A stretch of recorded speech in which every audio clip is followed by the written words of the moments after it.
Alright guys, good morning. Dive mi ni karon. Body na ko si Dagol. Bali dito mi sa Lupisay na karon. Kay last dive na karon kay ban period na mapon. Mga guys.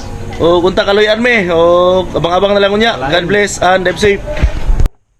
Alright mga master, let's get ready to action ta. This time is nagload na ko diri sa ako rubber sa Mabaw. Bago di akong gamit niya rubber guys, kaning color brown, small ID 16mm.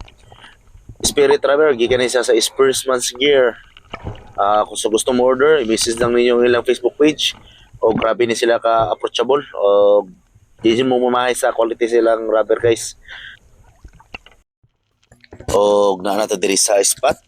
Kung asa nag-drop ko sa medyo laom-laom gamay. Kaya man naman tawag warm-up dive sa Mabaw. So kinahanglan yun na to i-warm up dive ang atong lawas daan. Dito mo dito sa lalom. Kung diha is na ko na-spatan niya suno or polar trout pero nasa sa ubos sa pangpang, so wala na nakapugsa kay naapog bantayan diri nga kuyaw nga klase nga pugot o mao din gitabag nila nga clown parrot fish, clown trigger fish, isa ka klase nga pugot. Ang hit ni siya guys, pero grabe gisugba na mo ni Bong Gataloy pagkalamia sa isda, puro buyag tambok kayo, pero naami sigo sa iyang color guys, sa tawan niyo iyang color. Talagsaon na kayo na yan ng isda ba? Clown fish or clown trigger fish. And this is my second dive. Nag-drop ko diri sa tapit sa bunbun. Nag-cover ko diri sa dakong bato kay nakoy naispatan nga mga good size na rabbit fish or kitong. So diri is na akong gi-scratch ang ako ang pana dito sa bato o windool gid siya. So moto nakabantay man siya pag sunod ko tiyon song pana, so motong nag-cover ko sa tong bato. So akong gitirahan, so igo palpak gyapon guys.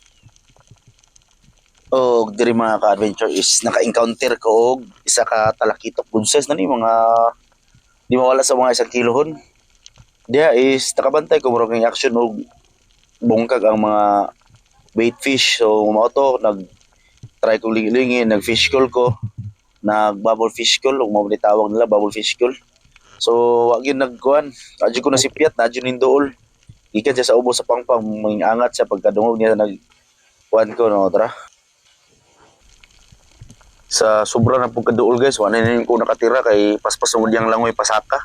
So kung gibuhat is nawala man siya, murag tuyok lang. Abi na ko yung tuyok sa likod ako, so mo tong style ko is pagkapahigda ko.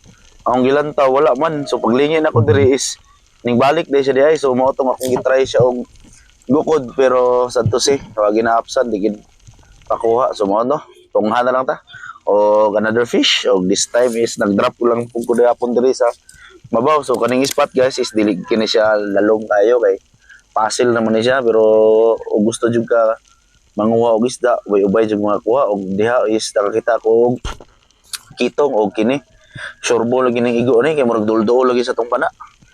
Good size rabbit fish or kitong.